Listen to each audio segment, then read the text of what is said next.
திட்டம் போட்டு சில விஷமிகள் என்ன பண்ணாங்கன்னா அந்த எதிர்பார்ப்பை குலைக்கணும். அதுதான் அவங்களுடைய ஒரே பர்பஸ். ஆக்சுவலாக லோகேஷ் கனகராஜ் கூட சேர்றதுன்றது ரஜினிக்கு வந்து அவ்வளோ ஒரு பெரிய வகுப்பான விஷயம் இல்லை. இவ்வளோ பிடிவாதமாக அந்த கெட்ட வார்த்தை வைக்க வேண்டிய அவசியம் என்ன இருக்குது? அதனால் அந்த படத்தை தூக்கி இமயத்தில் வச்சுட்டாங்களா? ரஜினிகாந்த் இருக்காரு, பெரிய நட்சத்திரம் இருக்கு, உன் கதை குப்பையானா கூட இவங்கெல்லாம் பார்க்கறதுக்காகவாது வருவாங்க.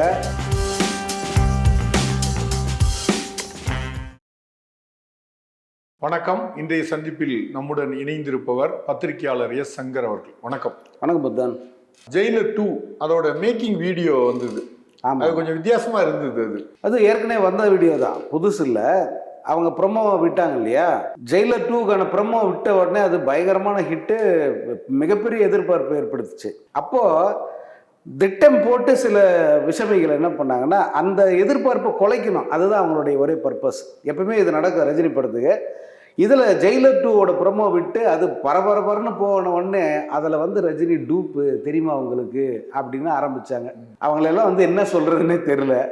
ஆனால் இந்த ஃபேன்ஸ் ரியாக்ட் பண்ணுறதுக்கு முன்னாடியே சன் பிக்சர்ஸ் ரியாக்ட் பண்ணாங்க. இதுக்கு இந்த மாதிரி ஒரு தற்குறித்தனமாக பேசுகிறாங்கன்னு தெரிஞ்ச அடுத்த ஒரு சில மணி நேரத்திலேயே behind the scene of Jailer 2 promo அப்படின்னு சொல்லி போட்டான். இது வரைக்கும் அப்படியெல்லாம் போட்டதே இல்லை. ஆமாம், ப்ரொமோக்கு பிஹைண்ட் த சீன்ஸ் போட்டதே இல்லை.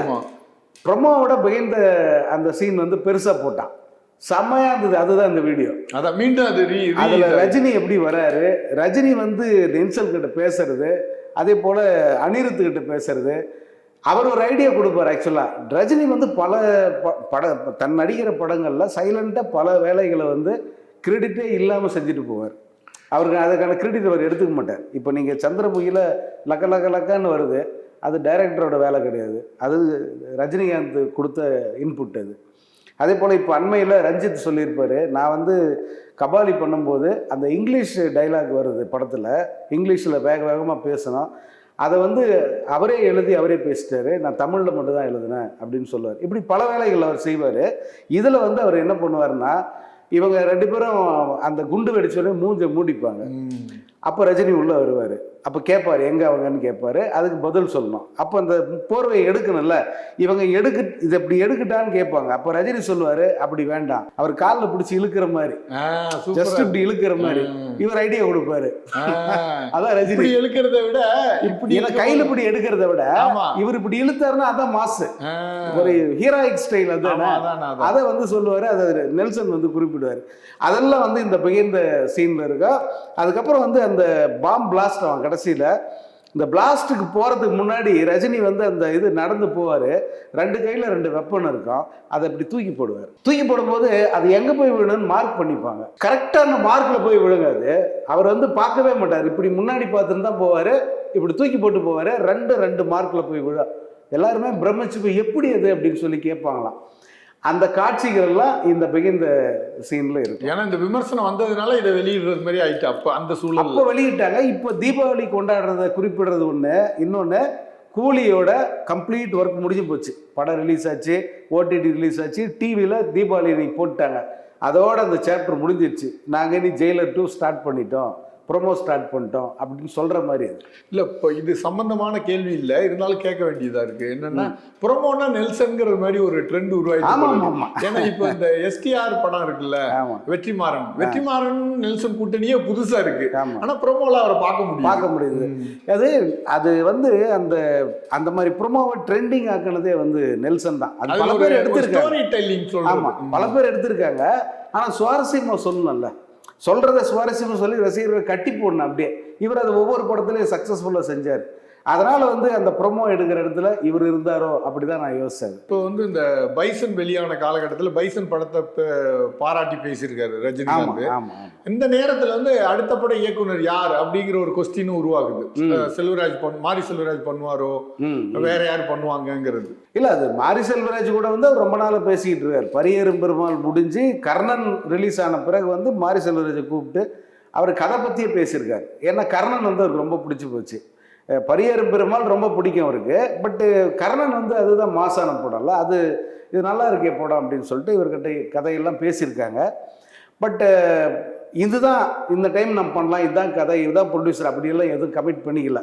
பட் மாரி செல்வராஜ் பண்ணுறதா இருந்தால் ரெட் ஜெயண்ட்டுக்கு பண்ணுற மாதிரி ஒரு பிளான் வந்து அவங்களுக்கு இருக்குது.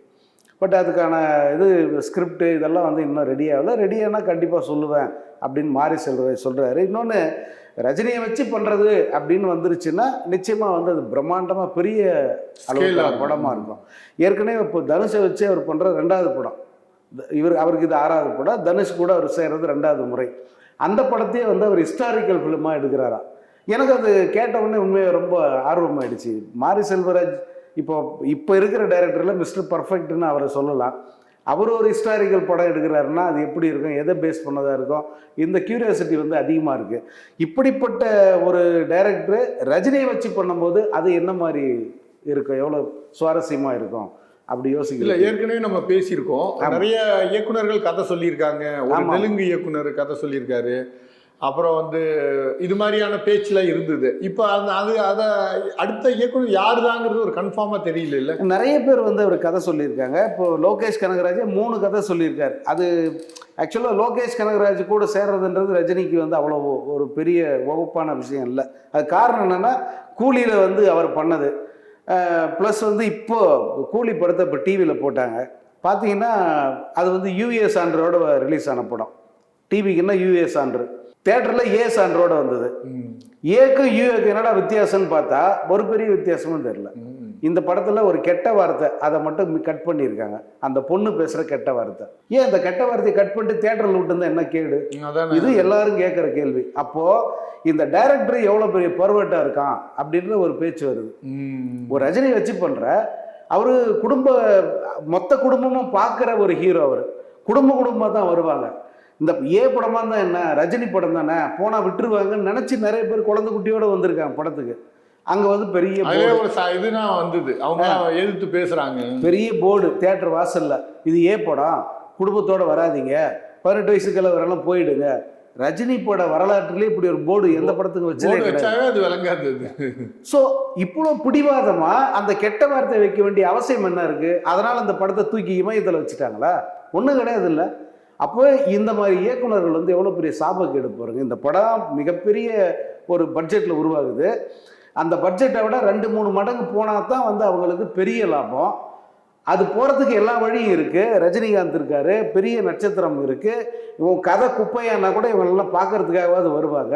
அதையும் பார்க்க வர விடாமல் நான் பண்ணுவேன்னு சொன்னால் அது எவ்வளோ பெரிய ஒரு சைக்கோத்தனம். அது இன்னொன்று, லைட்டராக படம் பண்ணுறதுக்கு ரஜினி விரும்புகிறாரோ? இல்லை, இயல்பாகவே அவருக்கு என்னென்னா படம் நல்லா என்டர்டெயின்மெண்ட்டாக இருக்கணும், லைட் ஹார்ட்டடாக இருக்கணும், ஜாலியாக இருக்கணும். குடும்பத்தோடு வந்து சிரித்து என்ஜாய் பண்ணிட்டு போனால் தயாரிப்பாளர் போட்டதை விட 10 மடங்கு காசு கிடைக்கணும். இது ரஜினியோட பாலிசி. பல இடத்துல அவர் சொல்லியிருக்காரு. அந்த மாதிரி படம் பண்ணணும்னு ஆசைப்பட்டேன். இல்லை, அப்படி பார்த்தா நம்ம சுந்தர் சியை அந்த இடத்துல கொண்டு வரலாமா? அதனால் அவரும் சொல்லியிருக்காரு கதை. அந்த கதை நல்லா இருக்குது, ஓகேன்னு ரஜினி சொல்லியிருக்காரு.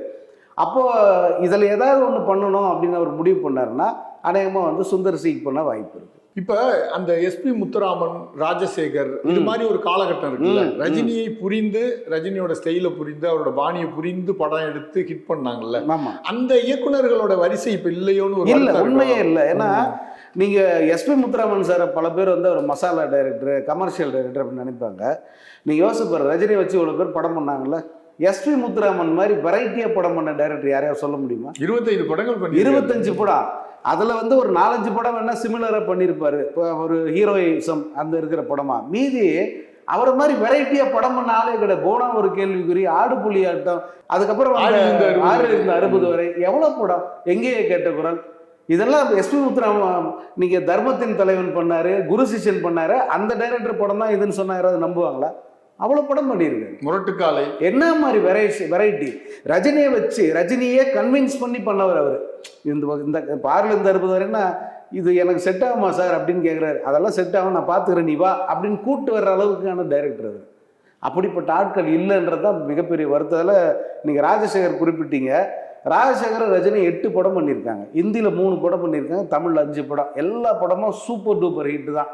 இன்க்ளூடிங் பல பேர் மாவீரன் சரியாக போகலன்னு சொல்லுவாங்க. அவங்களுக்கெல்லாம் ஒரு தகவல் என்னன்னா, அந்த ஆண்டில் வெளியான படத்தில் அதிக லாபம் கொடுத்த படம் மாவீரன் தான். அந்த படம் என்ன சில்வர் ஜூப்ளி கொண்டாடாமல் போயிருக்கலாம். ஆனால் பிக்கஸ்ட் ஹிட் அந்த படம்.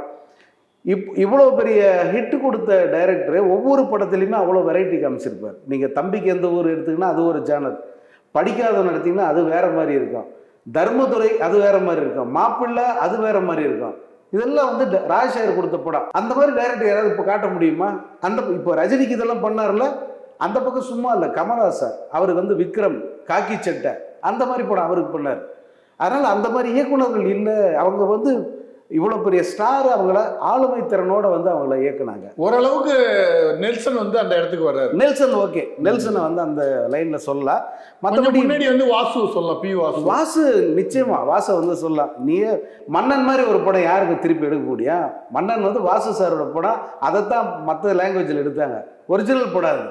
அந்த மாதிரி எடுக்க முடியுமா பாருங்க. இப்போ இந்த லேட்டஸ்டாக ரஜினியை கையாண்ட இயக்குநர்கள் பாருங்க, யாருமே வந்து உருப்படியாக வந்து அவரை பயன்படுத்தலை. அது கார்த்திக் சுப்புராஜா இருக்கட்டும், அல்லது ஏஆர் முருகதாஸா இருக்கட்டும், இல்லை ஞானவேல் ஓகே, அந்த படம் வந்து நீங்கள் இது பண்ணிக்கலாம். லோகேஷ் கனகராஜ் இவங்க எல்லாருமே வந்து அவ்வளோ பெரிய வாய்ப்பை வந்து வீணடிச்சாங்க. எனக்கு கார்த்திக் சுப்புராஜோட பேட்டை வந்து எல்லாரும் ரஜினி கொண்டாடுவாங்க. எனக்கு அந்த படத்தில் வந்து பல காட்சிகள் உடன்பாடு இல்லை, அந்த ஸ்கிரிப்டே உடன்பாடு இல்லை. அது இங்கிருந்து லக்னோவுக்கு வந்து அந்த வேனில் போகிற மாதிரி காட்சியெல்லாம் வைக்கிறதெல்லாம் என்ன புச்செழுதுன்னு தெரில. அதே போல் கிளைமேக்ஸில் வில்லன் வந்து பரிதாபமாக உட்காந்துப்பான், நம்பால் வந்து டான்ஸ் போடுவார், இவரு தான் வில்லனா தெரிவார். யார்? ரஜினி தான் வில்லனா போகிறாங்க. அவன் அப்பான்னு நம்பி தன்னை முழுசாக ஒப்படைச்ச ஒருத்த வந்து பரிதாபமாக உட்காந்துருப்பான். இதோட கிளைமேக்ஸ் அப்படின்னு எல்லாரும் கேட்குறாங்க. ஸோ இப்படி இவங்களுக்கெல்லாம் என்னென்னா ரஜினி கிடச்சிட்டாருன்ற ஓவர் எக்ஸைட்மெண்ட்டு, அதில் வந்து ஸ்கிரிப்டை போட்டு விட்டுறாங்க. பண்ண வேண்டியதெல்லாம் விட்டுட்டு காட்சிகளை வந்து அவரை எப்படி ரசிக்கிறது, ஒரு ஃபேனாக இப்படி தான் காட்டுறாங்க. Fan boy moment. என்ன ஃபேன் பை மூமெண்ட்? நீ பக்காவாக ஒரு படத்தை 100% எடுத்து காமிச்சாதான் நீ பக்கா ஃபேனு. அதுவே ஃபேன் பை மூமெண்ட். அதுதான் ஃபேன் பை. நீ ஒரு காட்சியில் நல்லா காமிச்சிட்டு வந்து ஃபேன் பைன்னு சொன்ன என்ன அர்த்தம்? நீ இப்போ ஓகே பாட்டுலாம் நல்லா இருக்கு, அதில் டான்ஸ் எல்லாம் நல்லா ஓகே, இதுக்காக அதை ஃபேன் பைன்னு எடுத்துக்க முடியுமா? இதுதான் இப்போ இருக்கிற டைரக்டர்ஸ் அவ்வளோ பேரும் பண்ணுற தப்பு.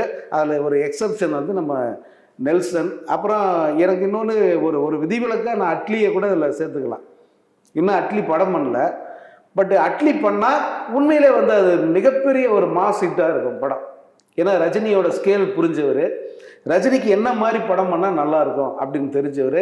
இந்த மாதிரி வந்து கூட்டுக்கலவு மாதிரி அங்கே ஒரு ஆக்டர், இங்கேருந்து ஒரு ஆக்டர், அங்கேருந்து ஒரு இப்படியெல்லாம் சேர்க்க வேண்டிய அவசியமே இல்லை.